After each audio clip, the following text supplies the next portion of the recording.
Welcome to the annual Harlingen Area Education Foundation's Texas Scholars Banquet. And I have a couple of comments I'd like to make. I'm Dean Lefevre, and I'm the president of the foundation and have been for 10 years. This is our 20th year in existence, and over that time we have affected approximately 50,000 students. And we do so by funding programs that the school district is unable to do. And so we provide assistance to students, we provide retreats, we have some leadership training, we do a number of things to help the school district in molding our young students. When I first joined the foundation, this banquet was held at Casa de Amistad behind us over by Fair Park. And about 3 years into it, the fire marshal showed up and said, "You have too many people in this building. You can no longer have it there." So what we do now, we just completed the banquet for Harlingen High next door and come over here for Harlingen South and ECHS. I think it's a very good problem to have, that we have so many students that qualify for this award that we have to break it up into two. So congratulations.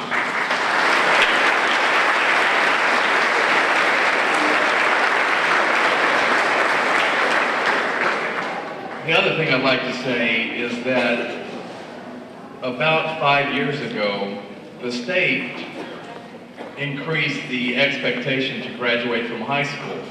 And so what Harlingen School District was doing at the time, when we added a few extra courses that were necessary, challenging courses, in order to graduate with a designation, well, the state of Texas turned around and made that regimen a requirement in order to graduate from high school. So we in turn added more classes in order to get Texas Scholars designation. And the comments at the time was, oh, that means that we're going to have far less students who qualify because this is just too challenging. And my comment back was, we're sure as heck not going to tell them that. Well, every year we have this banquet, we have a record number of students who qualify, and this year is no less. This year we had a record number of students with in excess of over 700 combined in the school district that graduates with the Texas Scholars designation. Congratulations.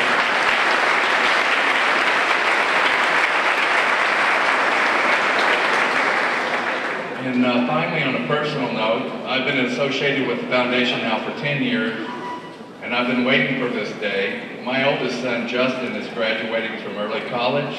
Justin, you made Mom and Dad very proud.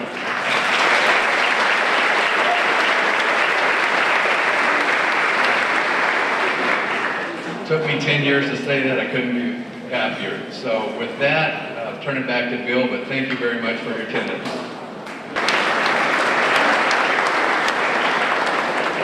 Thank you, Dean.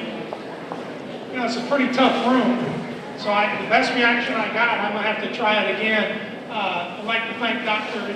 Joe Rodriguez and Ms. Paxton. Would y'all stand up again?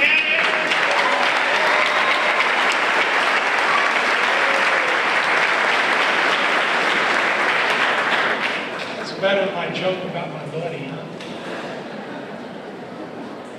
Right now, we want to bring up what I refer to lovingly as lead goose for the Harlingen area, or Harlingen Consolidated into School District. But before I do that, I want to note his most able right hand, Dr. Arturo Cavazos. Yeah.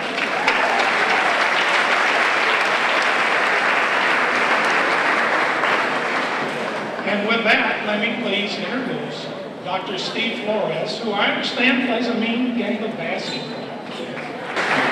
Thank you, Mr. Jordan. Muy buenas noches y bienvenidos. Good evening and welcome to the 14th annual Texas Scholars Banquet. Congratulations on nearing completion of the first of many academic achievements and milestones. As a Texas Scholar, you have taken a path of harder academic rigor, and that will pay off, not only now, but in your future as you advance to college and your career. Many of you never thought this would get here. Graduation 2013 is 24 days away. 24 days away.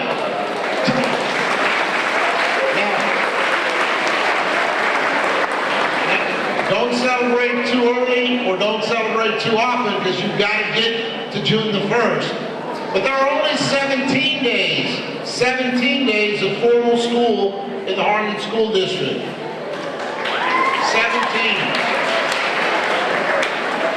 And we've already introduced our board members, we've introduced our staff. I don't think we've introduced Ms. Michelle Everett, who is the Curriculum and Instruction Assistant Superintendent. Ms. Michelle Everett.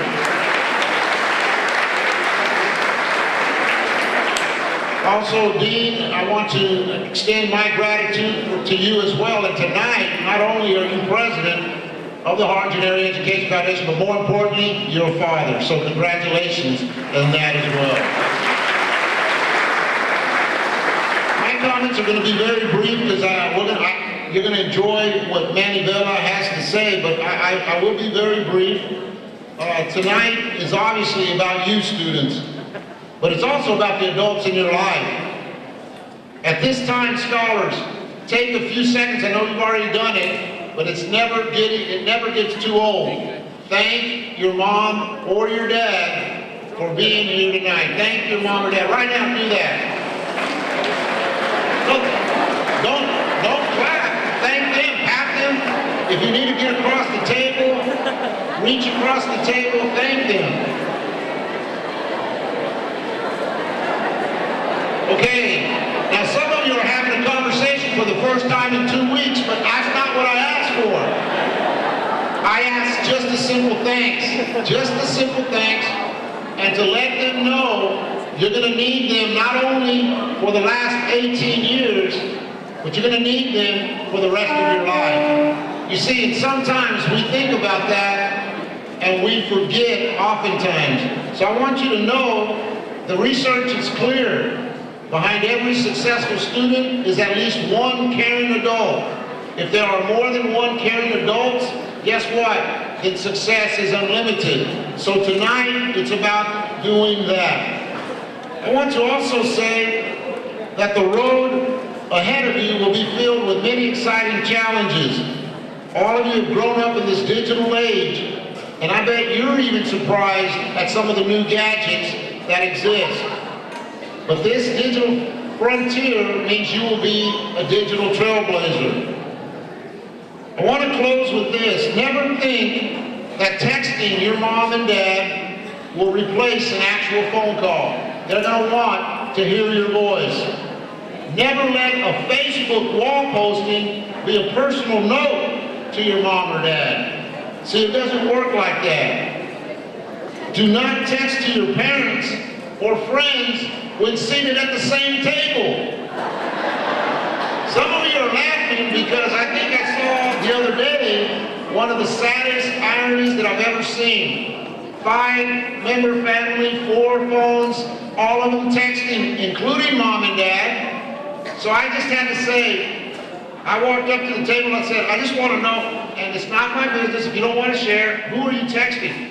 And they pointed to someone right across the table. See, some of you, that hits close to home. Others are, don't let that be you. Don't let that be you. I will say too, raise your hand if you will be leaving off to college in August or September. Raise your hand if you're going to be leaving that comfortable nest you call home. Raise your hand, keep it up. Keep it up. Now, students, scholars, keep it up. Now, moms and dads, raise your hand if you're glad they're leaving. No, I mean sad. Sad. Raise your hand if you will be sad they're leaving. I want to see this. See, some of you are laughing now, but you better have Kleenex ready because you'll be crying. You see, when they leave, it's nothing, I'm telling you.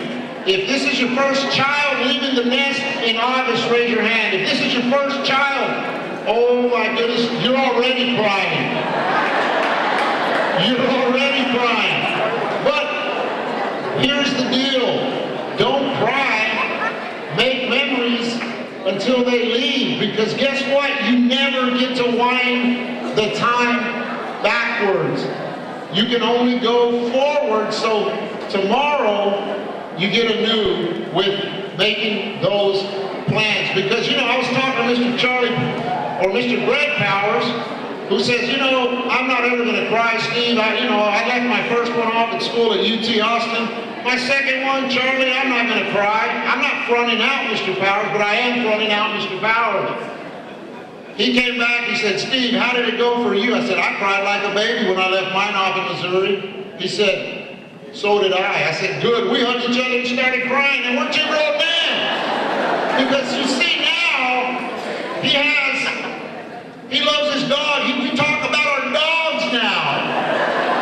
How's your dog, Greg? Oh, he's doing fine. You should have seen how he retrieved the ball and how he swims. Why?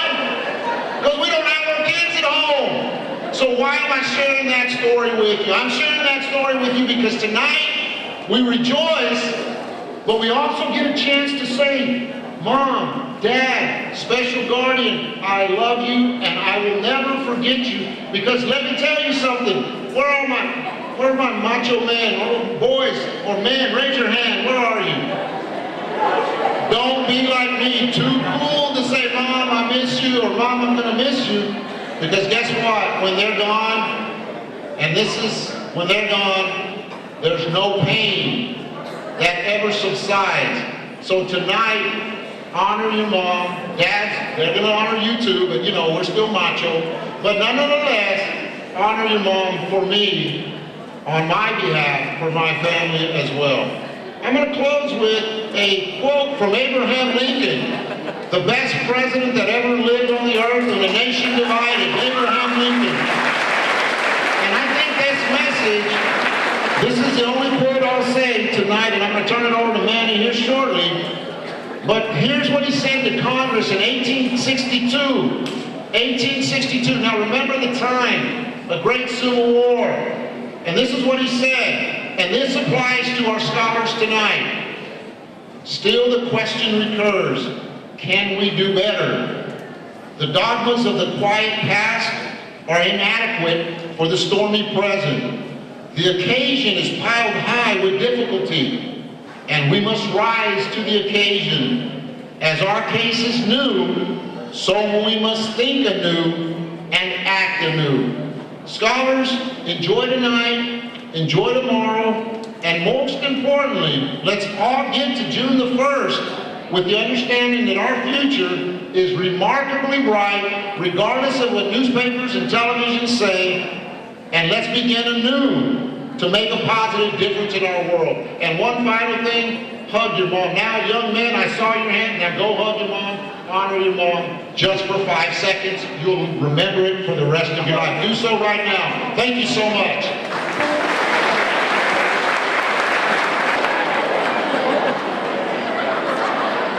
Thank you, Dr. Flores. It is a great night, guys. You've accomplished something that not everybody can do. You should be proud of it. And I, for one, am especially proud to introduce our guest speaker tonight. It's not often that we get somebody as close to our roots as Mandela is. He's a hometown guy.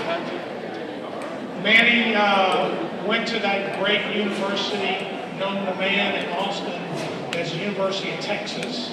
And as we know, whenever two or more of us gather, it is a debate about background. Come on, guys, I didn't know. Okay.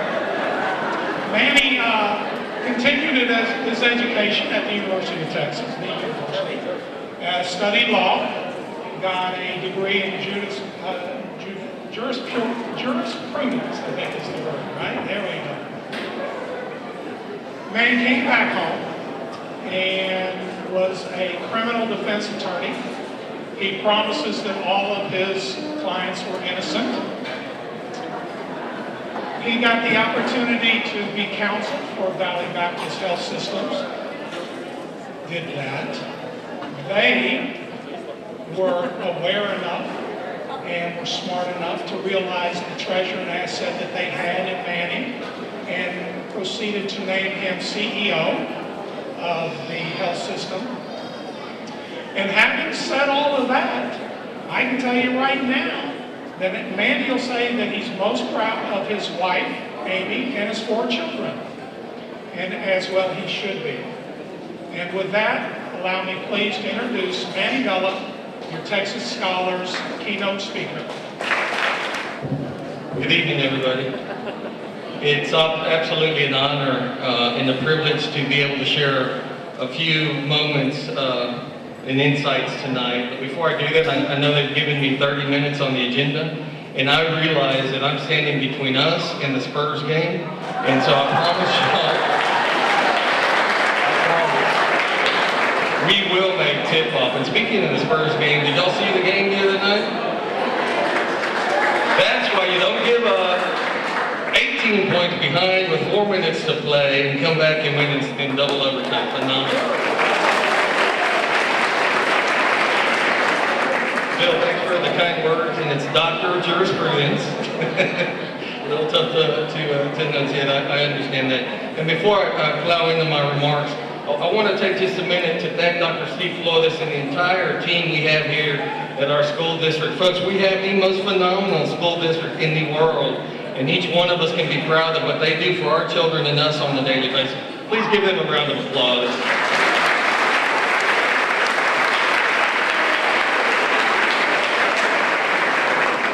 To our scholars, we are so very proud of everything that you've accomplished at this point in your lives. We're obviously here to celebrate, rejoice, and give thanks for your accomplishments and your blessings. I have 2 simple goals this afternoon. First, I want to make sure you know how immensely proud we are of each and every one of you. And second, I want to share some insight from my years of professional and personal experience that I hope that you can use as you move forward in life. So let's start with number 1. And this is important. Please know and note that I do not come here today with some arrogant thought that I'm going to be sharing something that you've never heard before. As a matter of fact, probably most everything I visit with you about tonight, you've heard it over and over again at your house by the people in this room here supporting you this evening. The difference is this, and I have 4 children of my own. When we as parents tell you something in our homes, there's a tendency not to listen sometimes. So accept my words as somebody who's here independently, objectively, and has no other plan or platform than to help share my thoughts with you with the hope that somehow I can help you succeed as you move forward in life. So in a humble way, I hope to motivate you and be a catalyst for thought on how best to continue evolving as a person. Now, I took the opportunity to Google the Texas Scholar Program to get a better idea as to why we're here tonight, what we're celebrating. And in short, we're here to celebrate your dedication to education, your determination and diligence in regards to education. We're here to help celebrate your character.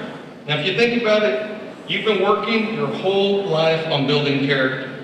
The character necessary to achieve success academically, the character necessary to participate and excel in extracurricular activities, and the character necessary to be a good citizen. In short, the character that has qualified you to be a recipient of this very prestigious award. Now, I graduated from Harlingen High School in 1981. I'm dating myself a little bit. I recognize that. That's okay. So I can't sit here and tell you that I can completely relate to what your life is like on a daily basis in today's high school world. I have some idea because my 2 youngest sons, Tomas and Esteban, happen to be a freshman and junior in Harlingen High School. But I can tell you something for certain. Some things have not changed over the last 30 years. One thing that has not changed is the distractions that you have faced on a daily basis throughout your entire academic career to this point. And the other thing that hasn't changed is a temptation to deviate from the solid character that you have come to consistently exhibit. So a large part of our praise this afternoon is to praise you for having the backbone to withstand the pressure of the negative swirl around you on a daily basis, and just as importantly, your ability to maintain the dedication and determination to reach the point you've reached today. We could not be more proud for you or of you. You will not forget this moment in your lives, but this is important to note. Please know this is a mere chapter in what we expect to be an incredibly successful life as you move forward. Now, my second goal this afternoon is share with you some insight that I've gained over a 50-year personal journey and a 25-year professional career. Just a short history. Bill touched on some of this, but let me just go through it one more time briefly. I did graduate from Harlingen High School in 1981 and started my college career at Stephen F. Austin in Nacogdoches. I stayed at Stephen F. for 2 years and transferred to the University of Texas in Austin in 1983 and received my Bachelor of Arts in 1985. Immediately went into law school at UT and graduated with my Dr. Jurisprudence in 1988. In November of that year, I married my beautiful wife, Amy, and as you've heard, we have 4 beautiful children. Brianna, who will be graduating on Saturday from UTPA with a broadcast journalism degree. My son, Manny Mac, 19, who graduated from South last year. I'll come back to him in just a few minutes. My son, Tomas, 17, and his 15, as I mentioned earlier. When I got back to Harlingen, I started a practice with my dad. It was a private practice, 15 years. And then in 2003, I had the opportunity to join Valley Baptist Health System as their in-house counsel. About 15 months ago, I got the opportunity of a lifetime and transitioned into my new role as CEO President for Valley Baptist Health System. I love people I've been telling people I was born in our hospital. And everybody's like, really? I might be the only CEO of a health system born in one of the hospitals. But I also love telling people this. At Valley Baptist, it's pretty simple what we're trying to accomplish. We're trying to offer the highest quality of care in the safest environment possible while offering as much love and compassion as we can on a daily basis. My blessing is that I get to wake up every morning and work with the greatest healthcare providers in the world. Dr. Jared Mendez is here, probably some others that work with Valley Baptist Health System. Folks, I'm so blessed to work with folks like that. I get to wake up every morning and I go to work and I help support people or help and heal people in our community. Some people in this room are families, or wives, or children, or husbands. I wouldn't change that for anything in the world. Over my 50 years of life, I've come to some pretty simple conclusions about the formula for success. Once again, I'm not in an arrogant way telling you this is the formula for success. I'm not doing that. I don't think any one person can do that. What I'm telling you is this is a formula that I try to achieve on a daily basis, and it's helped me in regards to where I want to go in life. I intend to outline the basic components of the formula for you briefly, but first I want to relay a recent personal story that basically reaffirmed my commitment to the different components of this formula. So let me lay this quick foundation. I mentioned I was going to come back to my son, Manny Mac. Manny Mac is 19, but at the age of 6 years old, Manny Mac was diagnosed with Asperger's. Some of y'all from South might remember Manny Mac. He graduated last year. I'm very proud to tell y'all in the top 10% of his class. Member of the National Honor Society. Phenomenal accomplishment for anybody, much more so with somebody who is on the autistic spectrum and has the challenges that Manny Mac faces on a daily basis. I mentioned it today because I truly believe, and my family feels this way as well, that Manny Mac has been one of the greatest blessings in our lives, bar none. Manny Mac has taught us about unconditional love, patience, empathy, many other good things. I can tell y'all without hesitation, some of the folks from South are here will remember he's 3 times as smart as I'll ever be in 18 lifetimes. He's got this incredible ability to absorb and to learn, and I love it. We have a great time. Matter of fact, he's corrected the History Channel 3 times thus far, and I'm sure there will be more to come. And I share this with you to make sure you know that I truly understand that some folks in our community face challenges, probably more challenges than we'll ever face in our lives, or certainly on a daily basis. But I also tell you this to lay a foundation to relay a recent personal story that was a jolt for me to remember just that. That we are so very blessed in so many ways, but yet so many of us, or so many people around us have challenges that we do not have to face. So with that in mind, this is the story. About 6 months ago, I woke up around 6 in the morning and to go jogging. I laughed a while ago because I'm sure Dr. Flores is looking at me like, you don't exercise. And he's right. At this moment in my life, he's right. I'm lacking that determination, but I'm trying to get it back. But 6 months ago, Steve, I did wake up to go jogging. This is a true story. I remember well that I got out of bed when you don't want to exercise, but you know you have to. I got out of bed, feeling melancholy, feeling sorry for myself. Sort of that woe be me feeling that comes over us as we think for some reason that we should feel sorry for ourselves or somebody should feel sorry for us. But I got outside and I started my jog. And I rounded the corner, my first corner around the house, and I just happened to glance across the street and a light caught my attention. So I looked over there and sure enough distinctly see the outline of a school bus. They had the lights on, and so really everything was being outlined by the red glow of the bus lights. It was sort of eerie. Then what I noticed was a very distinct outline of a child in a wheelchair. And I also noticed that right behind the child was the person I believe to be the child's mother. I don't know for sure. But there was a female adult who was helping the child, and I assumed it was the mother, and I still believe it was. And that mother was helping the child in every step of that process. And it stopped me cold in my tracks as I sat there and thought, oh my gosh, here I am, what would be me feeling sorry for myself? And I bet you, every day of the school year, that family wakes up probably at 5 in the morning, and they go through those challenges and struggles of getting the child ready for school. And the child goes through those struggles and has a determination to go forward. And every day they go through this process. And then they go to school, and we have the good folks from our school here that help those children. And then they go back home. And then the process starts all over day after day. And I literally sat there for a minute and digesting the scene and thinking to myself, shame on me for feeling sorry for myself this morning or any other day of the year. It reminded me that not only does Manny Mac have challenges, but that so many around us have challenges. And as a result of that, it reminded me to recommit myself to the formula. So here we go in regards to the formula. First, wake up every morning and appreciate the fact that you have another day to make a difference, not only in your own life, but in your community as well. 2, go about your daily activities with a strong sense of diligence and determination, striving to do what is right for the right reasons. 3, commit to using every bit of brain power and talent that you have to enhance your life and the lives of those around you. The very moment we stop learning is the day we start dying. Now, going back to my story, I went back to my health system, my key managers that day, and I told them the story. And the moral of the story, the conclusion of the story was this: we've got so much talent, we've got so much ability. We should never let anything stand in our way, such as ourselves, to always trying to do what we can do to help those around us. Number 4, to the scholars, this is important.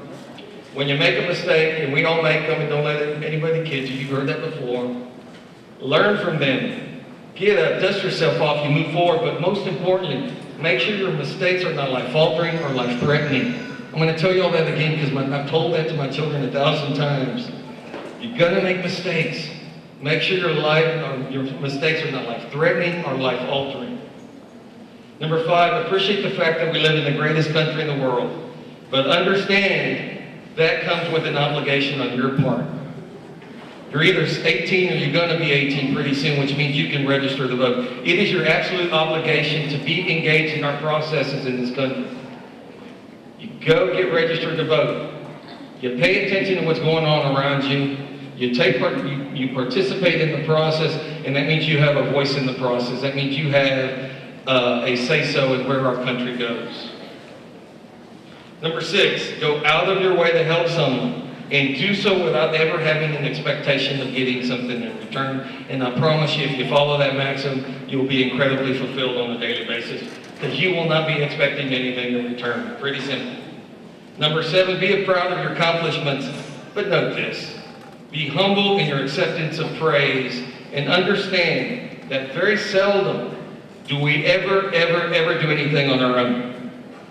Well, by that I mean simply this: there's more power in this room collectively than we could ever be independently. In this room, what we do have, Dr. Flores, is our future. Our present, perhaps, but we have our future as well.